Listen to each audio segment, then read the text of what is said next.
Hello, welcome back to the Jonathan 1917 Unity. I'm Jonathan 1917, and today we will be talking about different means of transportation. And I say that, I mean public transportation. There's a lot of transportation, but we're only going to be talking about public transportation, the one that really matters here. So there are quite a few means of public transportation, and we will be talking about 4 of those today. So there are some such as trains, planes, which I talked about in my last video, ships, and trams, which are the 4 we are going to be talking about today. So sit back, have a good time eating whatever you're eating while watching this, if you are eating at all. And if you're not eating, just sit back, relax, and take in the information. I guess make sure to also like and subscribe so you get more content like this. So without further ado, let's get into the video. So our first means of transportation we are going to be talking about today is the thing that is right behind me on my TV right here. Yes, that is trains as well as metros. So they are pretty much the same thing, trains and metros are, but there is a key difference to them.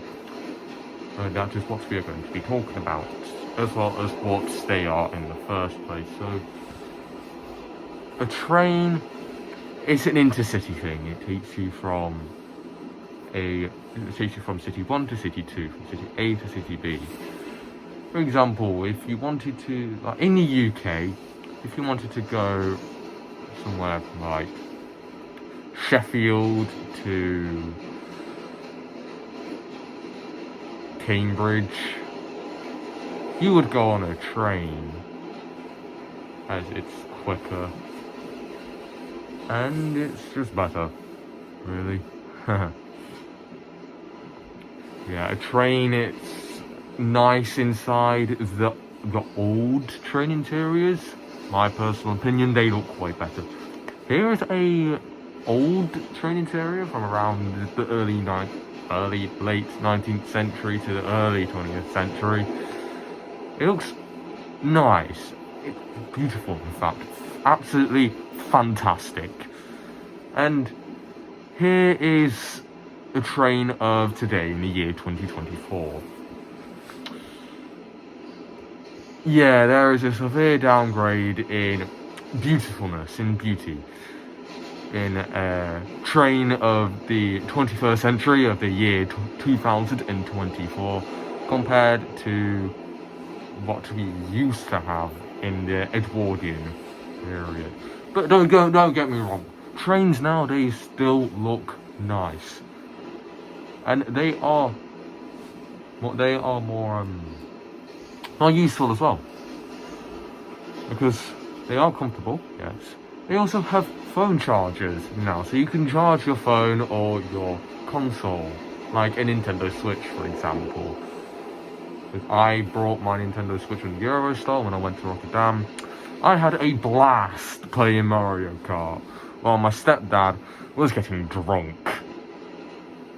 Anyway, speaking of Eurostar, there are also inter-country trains that take you from country A to country B. A good example is what I just mentioned, Eurostar. The Eurostar, it takes you to places like London, Paris, Belgium, Rotterdam, and Amsterdam. It may take you to other places in France. I'm not sure. The only Eurostar I've been on is the one that takes you from London straight to Brussels, then to Rotterdam. It also took you to Amsterdam as well. But the video on Rotterdam will be coming soon, so look out for that, please. So yeah, moving on. There are also metros, which you are seeing behind me now. As you can see, it's definitely different from a train, alright. if this was busy, you wouldn't be able to sit down on this thing. No, you'd have to sit, you'd have to stand on this thing. Which may sound bad at first. You do have to realise, Metro, the longest journey is around 5 to 10 minutes, depending where you're going from anyway. So it's not that bad, compared to if you had to stand up on a train. Which is god awful, because usually those are roughly an hour or two. Whereas a Metro, it's literally like a quick journey from point A to point B. You're not going out of the city. You're still in the city if you're in a Metro. You're just going from one area to another area. That's all it is, really. But another kind of Metro is one that directly takes you to an airport. Which, like for example, the London Luton Airport Dart, it's a metro. But it takes you from London to London Luton Airport. So, but there are also other metro lines that take you to other places as well as an airport. For example, the Piccadilly line. It takes you around places in London, but it also takes you to Heathrow Airport.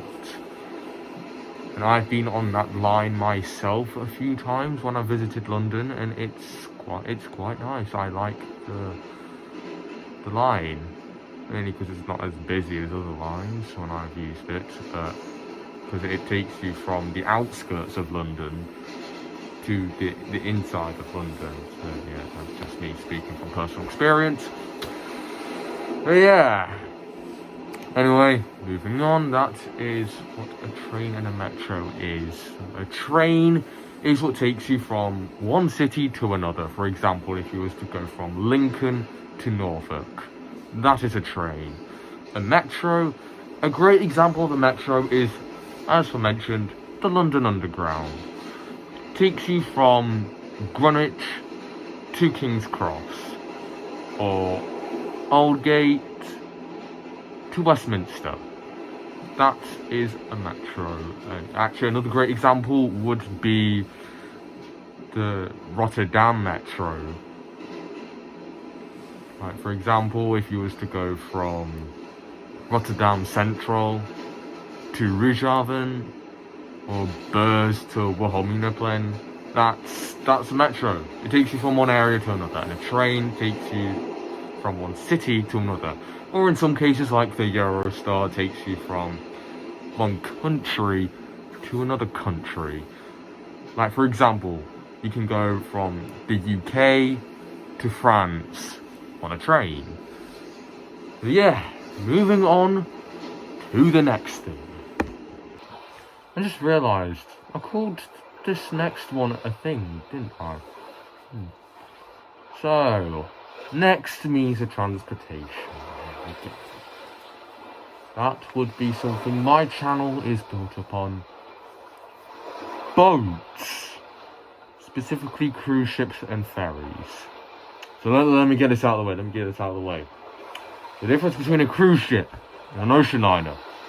Ocean liner is pretty much what a plane is now. It takes you from, say, Southampton to New York, or Hamburg to Miami. That is an ocean liner. A cruise ship is different. The whole thing is a holiday. It's all about the cruise ship. It's more extravagant than an ocean liner. It is things like a water park. It's not about the location you're going to on a cruise ship. It's about the ship itself. Yeah, we got that misconception out of the way. Now on to what they actually are. So first off, a ferry is pretty much the evolution of an ocean liner. Which the last one is the Queen Mary. There aren't any more because of the plane. Then a ferry took that job, except instead of going from Southampton to New York or Hamburg to Miami, it takes you to Birkenhead to Belfast, or Alicante to Palma, something like that. that is a ferry. It does what an ocean liner used to do, except it's a shorter distance that you typically wouldn't take a plane for. But you also can't take a train to, because it's water. What could have been railways is just water. It's the sea. So why spend so much money digging underground, building a trainway, railway, when you can just use a ferry? And yes, that's the purpose of the ferry. Now for a cruise ship, it's something else. As I just explained, it is the holiday is the ship. That is why you are on the ship. You are on the ship for the ship. You are on there for the good times on the ship. You're not there for a location, even though it is a big perk of it. You are there for the ship.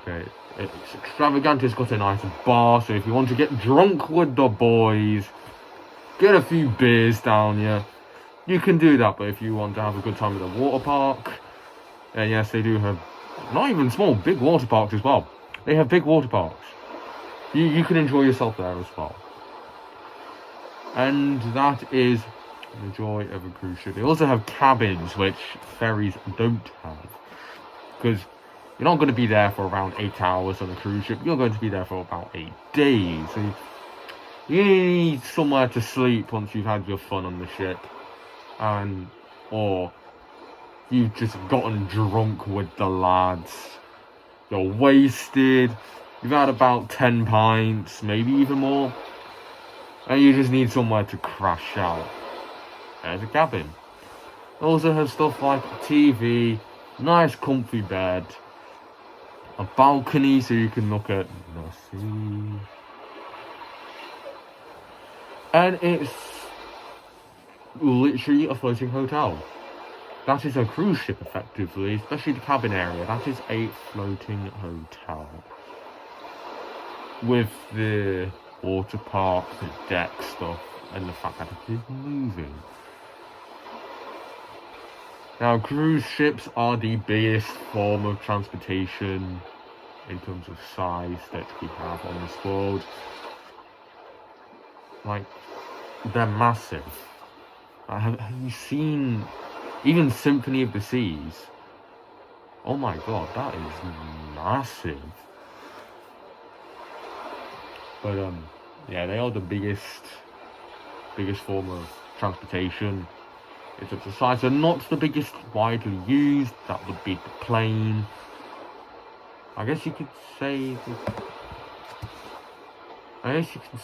train, or even better, just cars, since a lot of people have cars. But in terms of public transportation, say the bus would be widely used, but also the train as well. The cruise ships, they're not that used because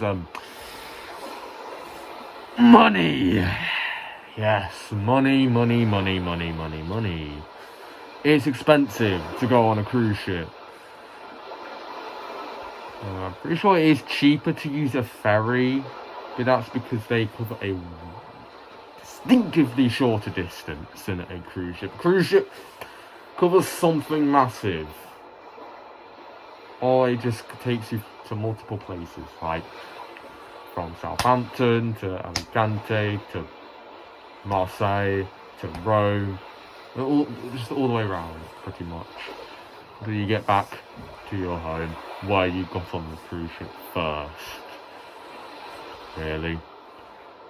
And actually, fun fact, travelling on a boat is better than flying in a plane if you want to not harm the environment, because actually a ship has a less carbon footprint than a plane. Believe it or not. So yes, that is the difference. That is what a ship and a ferry are.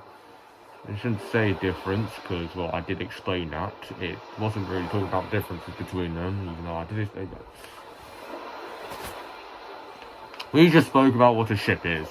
That's all that matters. What the cruise ship is, what the ferry is. All that matters in the end. So, I'm actually not alone for this video, so let me take you on to my good friend, Lucas Lopez. Hello guys, it's surprised that this is collab. But anyways, uh, I'm doing the part of trams and planes. So why do we use trams and planes, and what uses are we use them for? Of course, we use planes to get to like other countries, states. We use trains as the same thing, but we also can use them to get to our jobs, like in New York. How well, I'm gonna say other countries like as well, to get to your job. It's very easy to travel with them, and how they work is like it's engine and technology we use on them. We use planes, like we use those engines. You see, if you don't know how engine works, they spin around and they get the air in it, and it goes and it makes it go forward. Of course, it can go backward, like if the thing is going backward. That's how planes work. Um, to take off, it's kind of um hard because it needs speed to be able to take off. Speed. That's how they work. We use them, like I said, travel in to get to other countries. Like say you want to go to Italy from the UK to Italy, you have to go on a plane or maybe a tram. We use them to, you know, travel places. Trams, we use an engine, really. An engine, they use engines like in cars. They also use it in planes as well. I forgot to mention that. But trams are used for mostly, you know, job uses, as jobs are good, I guess. Um, but trams are used to like get to other places, maybe to your college as well. Like you can, it costs also money because you need a ticket. Like you need to get on an airplane, you need a ticket to go on the airport to go on it. If you don't know how it really works, but trams are kind of like more faster ways because a plane takes hours while a tram goes like speed, like how those like bullet trains, because they're kind of like trams but except without the electricity thing, whatever it is, because they use those wire things for trams while trains don't, but they're different. But I'm not talking about trains, even though they are the same. But trams are mostly used to get to jobs, and it's very easy to go to places faster. That's why people would rather go on trams and planes, because planes are like very expensive, more expensive than trams, because they're like more people go on planes because of like you know travel and exploring the world, while people use trams to get to like their jobs, and it's more cheaper and that, because less people are using trams unless you're talking about New York, which a lot of people use trams for because it's very hard. Well, it's on the ground, but yeah, I still count it as a tram. But it's like trams look like bullet trains as well, but it goes speed because how fast they go, and it's not really that expensive than what they are supposedly, but the, there's like a lot of like hatred for those, but it doesn't really cost that much as you know how we use planes. as it's more expensive than how we use other stuff. Like planes have like those things that close up, those wheels that can go up to the plane. Trains don't have that, and that's difference between them as well, because they work differently, as they do go high speed than what he talked about as well.